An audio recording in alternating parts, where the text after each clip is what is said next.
Sa rurok ng karera ni Naoya Inoue, marami ang umaasa sa kanyang patuloy na pag-akyat ng timbang. Subalit, ang realidad ng featherweight division o 126 pounds ay hindi biro. Si Bob Arum nga mismo na isang veteranong promoter ay batid na ang pisikalidad sa dibisyong ito ay nasa ibang antas na.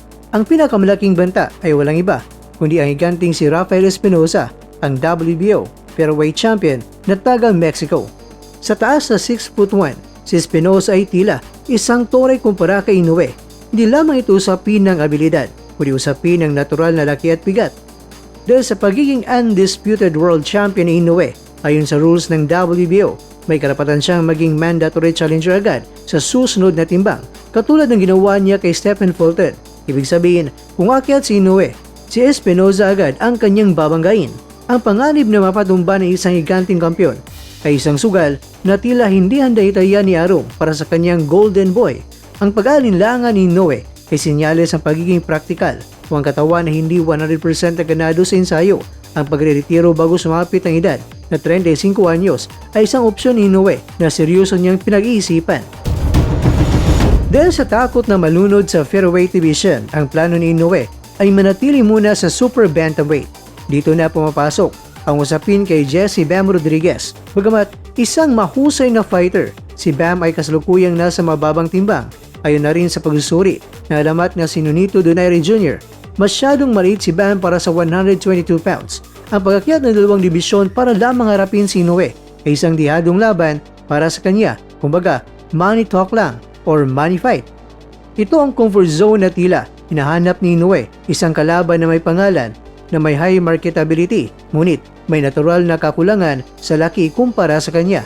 Ang laban ng Inoue vs Bam ay isang dream fight sa papel, ngunit sa mata ng mga kritiko, ito ay paraan lamang ni Inoue upang maiwasan ng mga higante ng 126 pounds habang pinapanatili ang kanyang dominasyon sa super bantamweight division.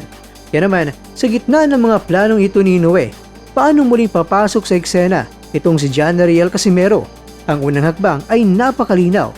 Kailangang talunin at patulugin ni Casimero itong si Luis Nery. Hindi sapat ang panalo sa puntos. Kailangan ng isang statement knockout upang ipapaalala sa mundo at kay Inoue ng angas ng Pinas ay isang malaking banta pa rin. Si Nery ay kasalukuyang nasa rank number 4 sa WBO. Kung matalo siya ni Casimero sa impresibong paraan, otomatikong tatalon ang ranking ni Casimero.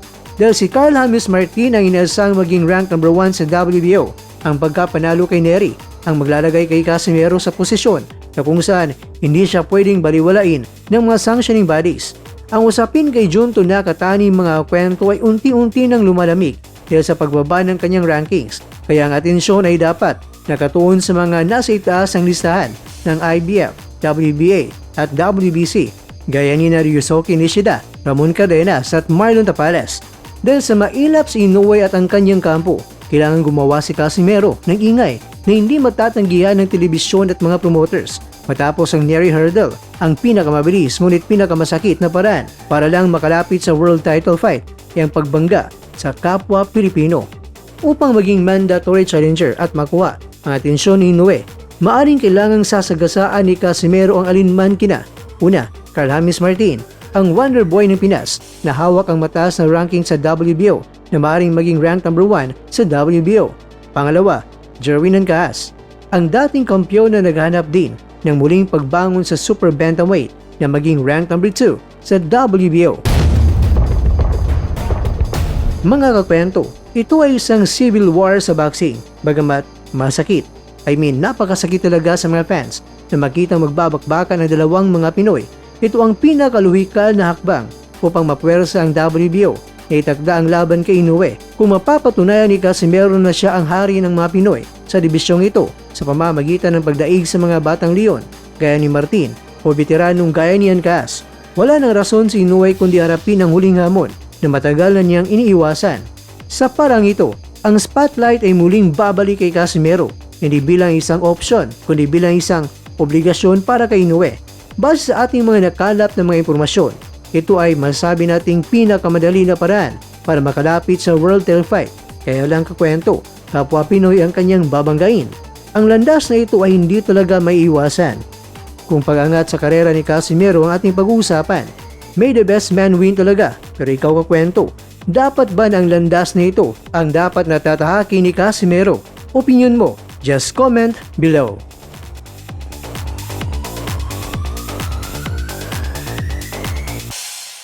Sa bawat suntok, may pangarap. Sa bawat Mga kakwento, hanggang dito na lang muna ang ating kwentuhan. Huwag kalimutan na mag-like, share at subscribe. Ako po si Mr. Kwento. Ito ang mga kwentong maaring hindi pa nakwento sa inyo. tayo ng boses ang hindi pa napapansin ng mundo. Samahan niyo akong busisiin ang bawat kwento at bawat sakripisyo ng mga mandirigmang mga Pilipino. Ito ang kwentong di pa nakwento. Pilipinas para sa mundo. Pilipinas para sa mundo.